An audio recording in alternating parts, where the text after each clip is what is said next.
Assalamualaikum warahmatullahi wabarakatuh. Bertemu lagi dengan saya Ajeng Yulistia Dewi.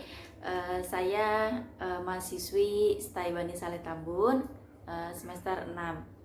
Nah, di sini saya akan menerangkan tentang pembelajaran tematik, dan di sini saya akan menggunakan buku pedoman, yaitu tema 6 dengan tema energi dan perubahannya, kelas 3 SD. Baik, sebelum belajar kita akan berdoa terlebih dahulu. Berdoa dimulai.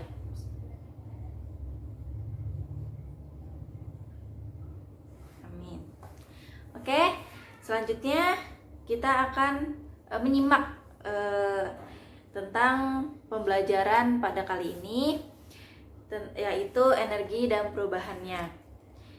Kita akan menyimak tentang sumber energi. Apa itu sumber energi? Kita simak bareng-bareng ya. Di sini kita harus mengamati bumi, ciptaan Tuhan dan kelangsungan hidup manusia.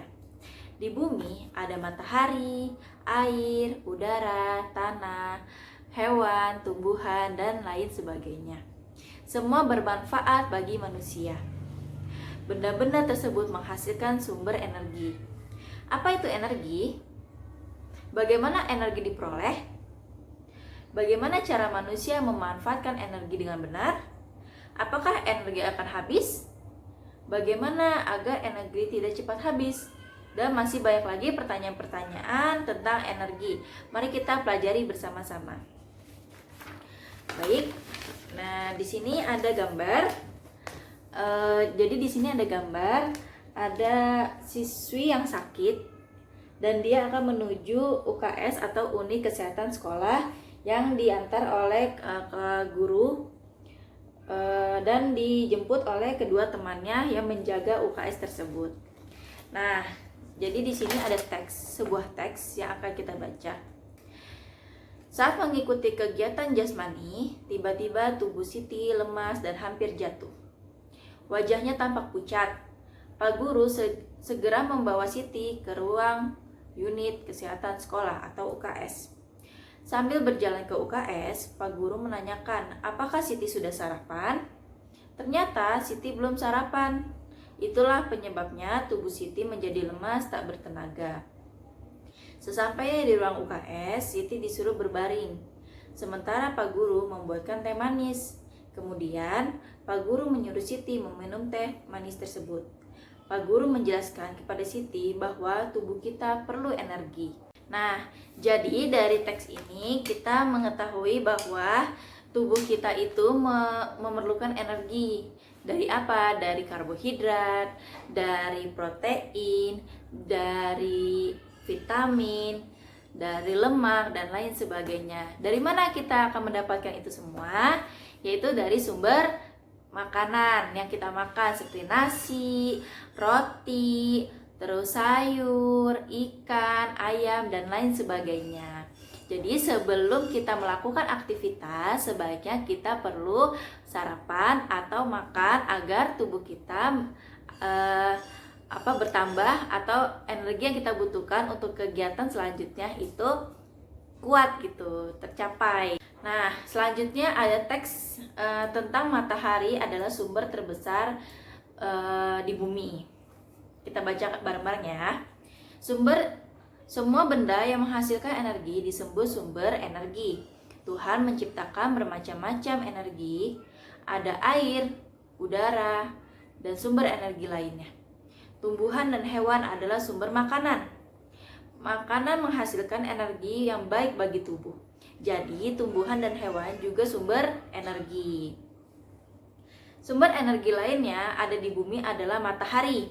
Nah, matahari ini adalah yang menghasilkan energi cahaya dan panas.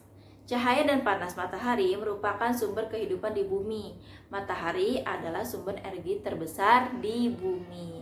Jadi, dari kesimpulan ini bahwa sumber energi terbesar di bumi adalah matahari. Kenapa? Karena matahari itu adalah planet yang terbesar dan diperlukan oleh semua makhluk hidup, mulai dari manusia, hewan, bahkan tumbuhan itu memerlukan sinar matahari. Untuk manusia apa sih? Bisa berjemur, bisa menjemur pakaian, atau kita menjemur diri kita untuk mendapatkan vitamin D. Dan banyak juga untuk manfaat bagi tumbuhan, yaitu untuk melakukan fotosintesis, dan hewan juga perlu sumber energi dari matahari. Nah, nanti kita akan membahas tentang fotosintesis ya. Kita akan lanjut ke teks berikutnya. Tanpa matahari, tumbuhan tidak dapat melakukan fotosintesis. Dari proses fotosintesis ini dihasilkan makanan dan oksigen. Makanan dan oksigen sangat penting bagi tubuh, bagi kelangsungan hidup manusia dan makhluk hidup lainnya. Selain membantu proses fotosintesis, sinar matahari juga merupakan sumber energi listrik, yaitu melalui pembangkit listrik tenaga surya atau PLTS. Energi cahaya matahari diubah menjadi energi listrik. Salah satu PLTS terbesar di Indonesia terdapat di Kabupaten Karanggansem, Bali.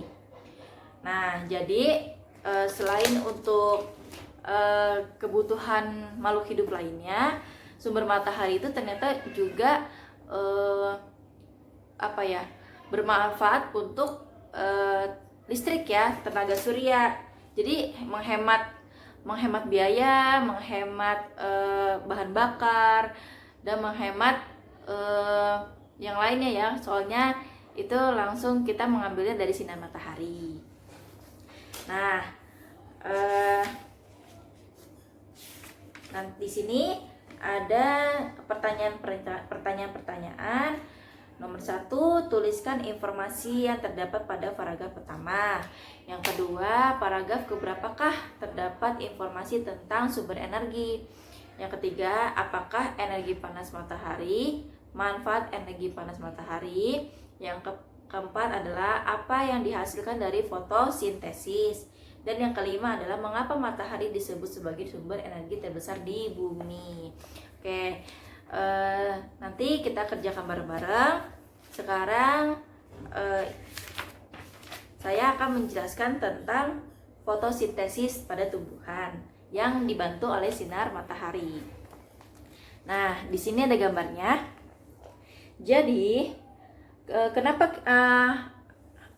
kenapa ada fotosintesis pada tumbuhan ini?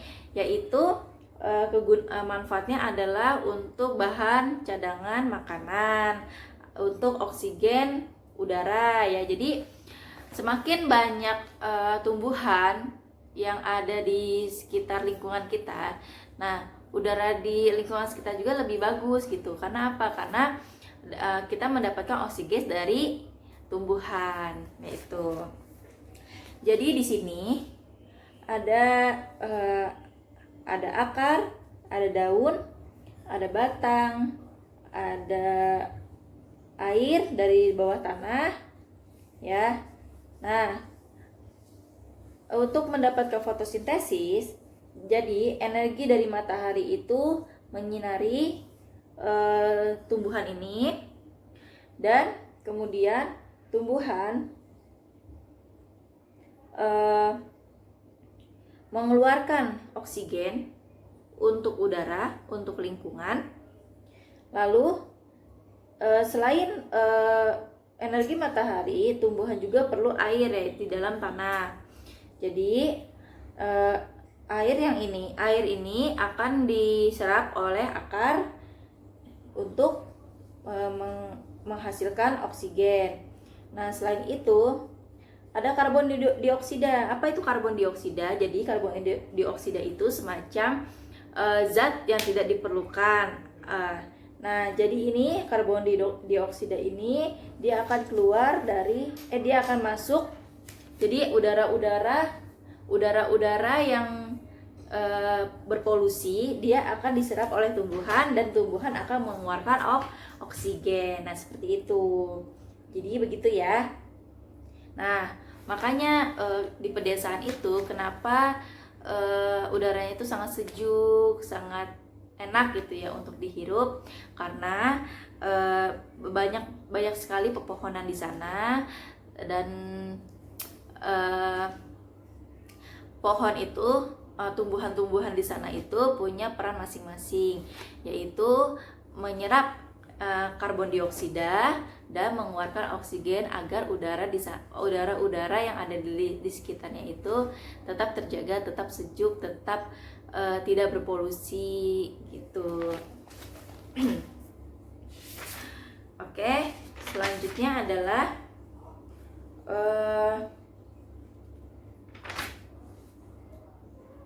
nah, di sini ada gambar. Ada gambar tentang apa benar bahwa panas matahari itu dapat berguna bagi apapun gitu ya. Nah, di sini seorang gadis bernama Siti itu melakukan eksperimen atau percobaan, yaitu dengan cara apa? Dengan cara bagaimana dia dapat membakar kapas tanpa api gitu. Jadi caranya ini adalah dia menggunakan pertama piring ya, atau alas yang tidak mudah terbakar. Kemudian dia menaruh di atas piring itu beberapa kapas, dan selanjutnya yang dia perlukan adalah kaca pembesar. Nah, gunanya kaca pembesar ini adalah untuk memantulkan cahaya matahari ke arah kapas itu. Nah, caranya bagaimana? Jadi kita atur nih matahari ada di mana. Ketika matahari menyorot ke sebelah timur, berarti kita memerlukan kaca pembesar. Kita arahkan matahari dari sana ke arah kapas. Nah, kita tunggu beberapa waktu, dan akhirnya kapas itu mulai terbakar. Kenapa mulai terbakar? Karena dapat dari pantulan panas matahari dari kaca pembesar ini, seperti itu. Dan percobaan-percobaan lainnya juga bisa kalian coba, seperti ada waktu itu ya yang sedang viral.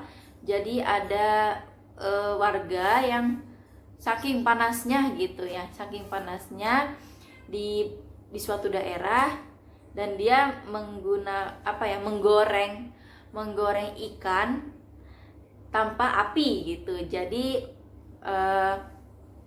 ada seorang warga yang menggoreng ikan tanpa api, yaitu di mana? Di jalanan. Kenapa di jalanan?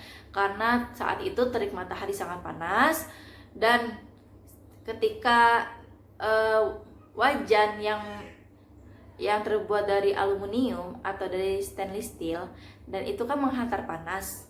Nah, dan disitulah terjadi panas yang diinginkan gitu dari sinar matahari. Akhirnya dia bisa menggoreng ikan tanpa api ya, tanpa kompor gitu. Ya, sangat membantu. Cuman kalau kita keluar dari rumah itu sangat menyengat sekali ya, panas matahari itu ya. Oke. Nah, selanjutnya nanti sekarang kita lihat nih, ada gambar. Perhatikan gambar berikut ini. Beri tanda centang pada gambar yang kegiatan waktunya lebih lama, dan beri tanda silang untuk kegiatan yang lebih singkat. Nah, di sini ada gambar, ada kegiatan yang memerlukan waktu yang lama, ada kegiatan memerlukan waktu yang singkat atau sebentar.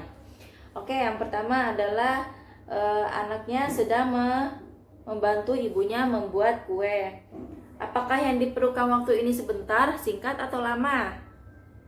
Jawabannya adalah sangat lama ya, karena belum mengoven, belum membuat adonan, itu lumayan lama. Jadi nomor 1 itu lama. Nah, nomor 2 ini memakai baju. Apakah memakai baju memerlukan waktu yang lama? Tidak ya, mungkin hanya semenit 2 menit ya. Jadi memakai baju itu memerlukan waktu yang sebentar. Nah, nomor 2 di sini ada anak yang sedang minum air putih. Nah, apakah minum memerlukan waktu yang lama? Jawabannya tidak ya. Jadi minum itu tidak memerlukan waktu yang lama. Nah, di sampingnya ada anak yang sedang mandi. Nah, apakah kegiatan mandi itu memerlukan waktu yang lama? Ya, sebagian orang ada yang mandi itu agak lama, ada juga yang terlalu sebentar gitu ya. Ya tergantung bagaimana mandinya. Baik, selanjutnya ada gambar nomor 3, yaitu anak perempuan ini sedang membuat teh. Nah, apakah membuat teh butuh waktu yang lama? Tidak ya. Jadi membuat teh itu cukup mungkin 1-2 menit saja. Nah, selanjutnya ada anak yang sedang mencuci baju. Nah, mencuci baju apakah memerlukan waktu yang lama? Ya, karena mencuci baju itu untuk bahan bajunya itu sangat banyak dan belum lagi nanti dijemur, ya kan? Nah, selanjutnya nomor 4 ada anak yang sudah tertidur. Nah, tidur itu apakah memakan waktu yang lama? Ya, pasti. Apalagi di sini tidurnya tidur malam ya. 8 jam, dan itu lama sekali. Dan di sampingnya adalah anak yang sedang menyikat gigi. Apakah menyikat gigi itu memerlukan waktu yang lama? Tidak ya. Jadi menyikat gigi itu hanya memerlukan waktu yang singkat. Nah, yang kelima adalah di sini ada anak sedang makan. Ya, apakah makan memerlukan waktu yang lama? Iya. Kenapa lama? Karena kita harus mengunyah makanan, terus nanti agar pencernaan kita juga teratur gitu ya. Dan makan itu tidak boleh terburu-buru. Dan di sini ada anak yang sedang menyisir. Apakah menyisir memakan waktu yang lama? Tidak ya, menyisir hanya sebentar. Oke. Nah, kalian kan sudah dapat nih pembedaannya, mana kegiatan yang lebih lama dan mana kegiatan yang lebih singkat. Nah, selain itu, coba kalian di rumah cari beberapa contoh kegiatan apa yang kalian lakukan selama di rumah, kegiatan yang lama memerlukan waktu yang lama dan kegiatan yang memerlukan waktu yang sebentar, seperti itu. Nanti kalian catat, terus kalian amati berapa waktu, seperti contoh aku mau tidur gitu, tidur siang. Apakah tidur siang memerlukan waktu yang lama? Nah, kalian amati apakah tidur siang hanya membutuhkan waktu 1-2 menit saja atau mungkin berjam-jam, seperti itu ya. Nanti kalian cari beberapa contoh di rumah. Nah, terus setelah itu